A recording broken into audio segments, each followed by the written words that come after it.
आज मैं आपको अपनी सक्सेस के बारे में बताने जा रहा हूँ। मैं कॉलेज जाता था। मैं दिन में 4 से 5 घंटे वर्कआउट करता था।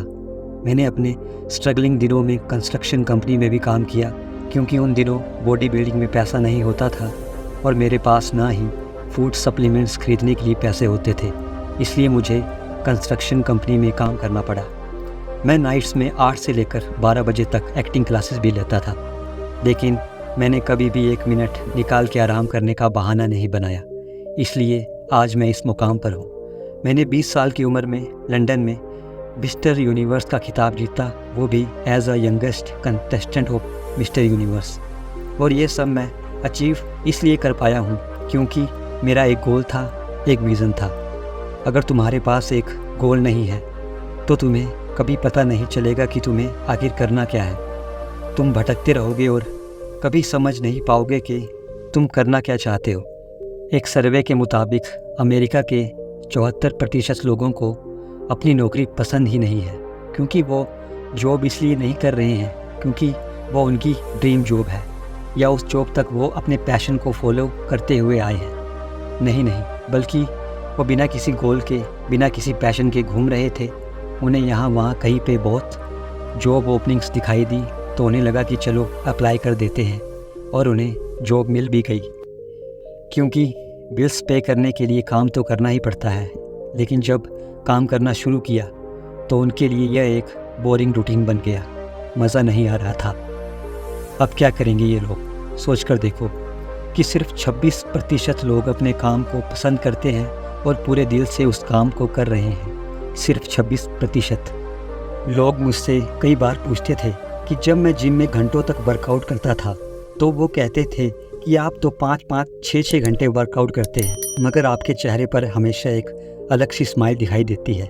लेकिन दूसरे लोग जो आपकी जितनी मेहनत करते हैं उनके चेहरे तो हमेशा उखड़े रहते हैं, तो ऐसा क्यों होता है? तो मैं हमेशा उनसे कहा करता था कि मुझे हमेशा अपना एक गोल दिखाई देता है और मैं यह सब उस गोल को पाने के लिए करता हूँ। इसलिए मुझे थकान नहीं होती और मैं हमेशा खुश रहता हूँ। मेरे सामने मिस्टर यूनिवर्स का गोल था। मेरा हर सेट एक्सरसाइज मुझे अपने गोल की ओर पास ले जाता था। मैं एक्साइटमेंट के कारण रात को सो नहीं पाता था। मैं सोचता रहता था कि कब जिम जाकर फिर से वो 500 पाउंड स्क्वाट कर पाऊँगा। मैं चार्ज रहता था ये सोचकर कि कब सुबह हो और कब सेटअप के 2000 रिपीटेशन फिर से कर पाऊँ। एक चीज़ मैं आपको बता दूँ कि अपने गोल को विजुलाइज करने से और उसके पीछे फोकस्ड तरीके से फॉलो करते रहने में एक तरह का मज़ा आने लगता है, और फिर वह दौड़ भाग थकान नहीं बल्कि मज़ा देने लगती है। आप थक नहीं सकते। लाइफ में एक पर्पस होना बहुत ज़रूरी है। मोहम्मद अली को मैंने अपनी आंखों से जिम में रगड़ रगड़ के मेहनत करते देखा है। एक बार एक स्पोर्ट्स रिपोर्टर ने उन्हें जिम में सिटअप्स करते हुए देखा तो पूछा कि वो इन रूटीन्स कितने सिटअप्स कर लेते हैं। तो मोहम्मद अली ने कहा कि वो तब काउंट करना शुरू करते हैं जब बॉडी पेन करने लगती है। इसको बोलते हैं हार्ड वर्क। हार्ड वर्क से कोई नहीं बच सकता अगर वो इंसान लाइफ में कुछ करना चाहता है। कोई फ़र्क नहीं पड़ता कि तुम कितने बड़े बाप की औलाद हो, बस रगड़ के मेहनत करो, क्योंकि कोई मैजिकल पिल नहीं है जिसे तुम खाओगे, या कोई भी सक्सेस का मंत्र नहीं है जो तुम जाप करके सक्सेसफुल बन जाओगे। सच बताऊं तो कोई मैजिक नाम की चीज़ है ही नहीं। सक्सेस के लिए सिर्फ मेहनत से काम और सिर्फ काम, बस यही एक तरीका है। मुझे इतना गुस्सा आता है कि जब लोग मुझसे ये कहते हैं कि उनके पास टाइम ही नहीं है 45 मिनट भी जिम जाकर वर्कआउट करने का, या फिर कोई और काम एटलीस्ट 1 घंटे का, जिससे वो फिज़िकली और मेंटली इम्प्रूव हो सके। सोचो अगर आप आज से हिस्ट्री का एक सब्जेक्ट पढ़ना शुरू करते हो, अब सोचो 1 साल में आप कितना कुछ सीख जाओगे। या कोई और सब्जेक्ट या कोई और टॉपिक जिसके बारे में आप पैशनेट हो, उसे लगातार बिना बहाना बनाए आप 1 साल तक पढ़ते हो या करते हो, उसमें आप कितने ज़्यादा अच्छे हो जाओगे। क्या तुम ये सोच भी सकते हो कोई बिज़नेस जो तुम डेवलप करना चाहते हो, रोज़ अगर उस पर 1 घंटा भी काम करते हो तो 1 साल के बाद वो कितना बड़ा बन जाएगा और वो तुम्हें कितनी दूर तक ले जाएगा। और इसलिए यह चीज़ मुझे गुस्सा दिलाती है कि जब 24 घंटे एक दिन में होते हुए भी लोग कहते हैं कि उनके पास वक्त नहीं है।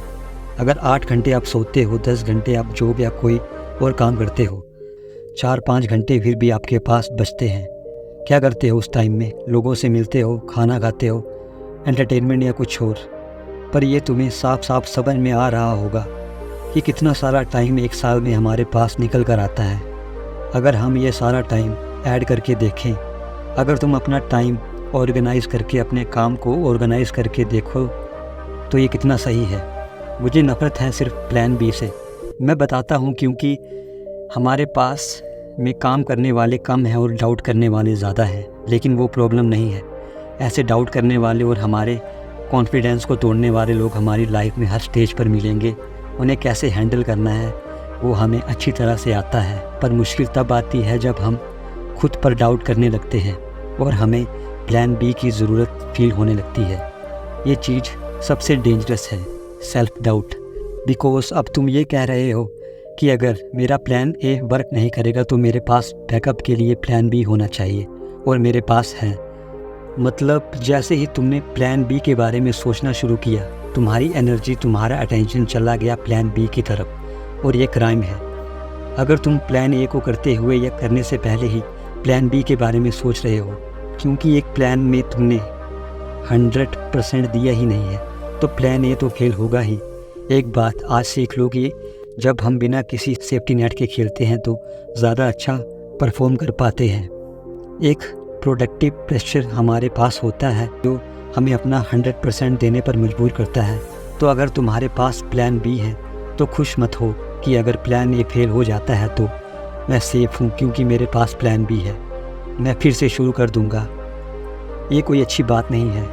इस एटीट्यूड से काम करने से आपका प्लान बी फिर से प्लान ए बन जाएगा और तुम फेल हो जाओगे। मैं तुम्हें बता रहा हूँ, मेरी लाइफ में मेरे पास कभी कोई प्लान बी था ही नहीं। मैंने अपनी कमिटमेंट दी थी full time body building championship बनने में। मैंने फुल कमिटमेंट की खुद से कि मैं अमेरिका में सर्वाइव करके दिखाऊंगा। मैंने फुल कमिटमेंट की खुद से कि मैं फिल्म्स में भी आऊँगा और वो भी लीडिंग रोल में। मैं बहुत मेहनत करूँगा, तब तक करूँगा जब तक कि मैं अपने गोल को अचीव नहीं कर लेता। सेम रूल मैंने अपने पॉलिटिकल कैरियर में भी फॉलो किया। तो मेरी मानो तो कभी भी प्लान बी रखो ही मत, खुद का ही नुकसान करोगे और अपने सक्सेस के चांस को कम कर दोगे। और लोग प्लान बी को क्यों रखते हैं ये पता भी है आपको, क्योंकि उन्हें डर लगा रहता है कि प्लान ए फेल हो गया तो फिर क्या होगा। एक बात बता दूं तो कभी हारने से मत डरो, क्योंकि फेल होने में कोई भी बुराई नहीं है। बड़े से बड़ा आदमी जिसके बारे में तुमने सुना है वो कई बार फेल हो चुका है। तुम्हें फेल होना ही पड़ेगा अगर लाइफ में सक्सेस पानी है तो। ऐसा कोई सक्सेसफुल आदमी नहीं है जो कभी फेल ना हुआ हो, क्योंकि जो हार नहीं सकता वो कभी जीत भी नहीं सकता। इसलिए दोस्तों, अगर तुम हार रहे हो तो कोई बात नहीं, बस पीछे मत हटो, बस अपना काम दिल से करते रहो। आपने कितने ऐसे सक्सेसफुल लोगों को देखा होगा जो कि बार बार हारने के बाद भी उन्होंने हार नहीं मानी और अंत में वो अपने गोल को अचीव कर पाए। इसलिए दोस्तों, बस लगे रहो, दिल से काम करते रहो, तुम भी ज़रूर सक्सेसफुल होगे। धन्यवाद।